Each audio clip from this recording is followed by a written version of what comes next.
Днес ще споделя с вас за няколко навика, които е желателно да изградите, когато карате в дъжд. Тези навици ще бъдат изключително полезни и някои от тях даже наложителни да ги имате. И може да ви спасят живота, може да ви спасят автомобила и биха ви спасили от ситуация, в която никой шофьор не иска да изпада. Включените фарове всъщност не са за вас. Включените фарове са за автомобилите, които идват от среща, вие да ги видите тях и естествено те да виждат вас. Не са само за автомобилите, те са и за пешеходци. Случайно ако има някой моторист на пътя, въпреки че е дъждовно време, колоездач, хубаво е преди да потеглите с автомобила, дори може би преди да го запалите, да си погледнете всъщност чистачките. Чистачките често се замърсяват с малки частици или пък с пръчици, ако паркирате под дърво. Или пък въобще времето не е било добре и духало много вятър, те често могат да се запрашат или да останат манинки частици от самите дървета. Вече после, когато тръгнете в движение и пуснете чистачките, ще забележите как всъщност тези малки частици не искат да избягат, застават и когато чистачката минава, не чисти добре и остава едни линии, които са изключително дразнещи, особено ако тръгнете на дълъг път. И всичко това може да се предотврати, когато просто минете с пръст от долната страна на чистачката и от горната страна на чистачката. Не забравяйте и двете чистачки. Също така погледнете и задната чистачка, ако сте с хеджбек или с комби, както съм аз. Тя е много важна, понеже когато се движите, дали сте на магистралата и се движите напред, пак искате да имате видимост назад. В такова време е много важно да знаем как използваме вентилационната система. Задължително трябва да включите климатика. Съветвам ви, даже задължително да включите климатика. Ако вече е започнало запотяването, да включите подгряването на предното стъкло и подгряването на задното стъкло. Подгряването на задното стъкло може да си е по дефолт.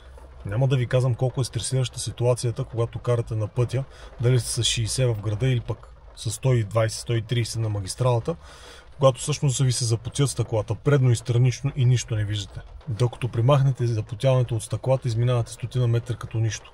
Почвате да бършите с ръка, а тя ръката само размазва и нищо не помага. Моля ви, избягвайте да ползвате cruise контрол.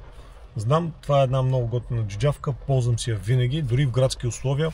Преценям разстоянието между предния автомобил и себе си, преценям дали има препятствия като легнал полицай, дали има завой, дали може да някой да ми изскочи на завоя. Въпреки всичко си пускам крос контрол, дори когато съм по надолнище, но когато вали, избягвайте го. Поради простата причина, че ако навлезете върху вода, голяма локва, се получава хидропланинг и автомобилът продължава да дава газ, а това е много голяма грешка. В такава ситуация кракът ви действа инстинктивно, просто се дърпа назад.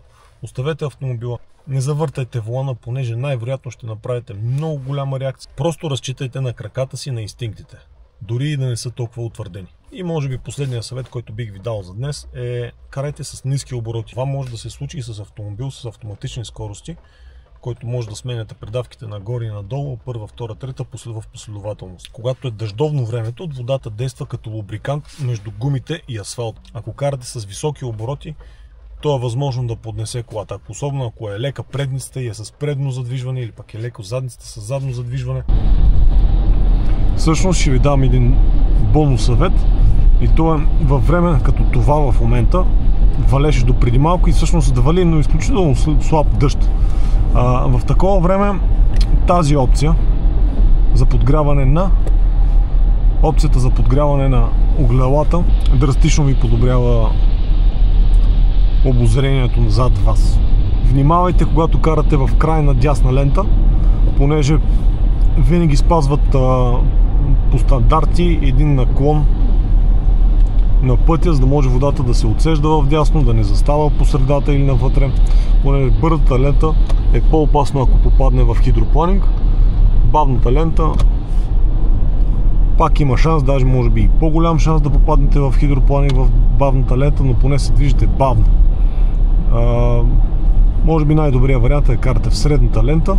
Много имайте на предвид, бавната лента е по-голяма вероятността да попаднете в хидропланинг, може би само едната ви гума, но поне сте подготвени с бавна скорост.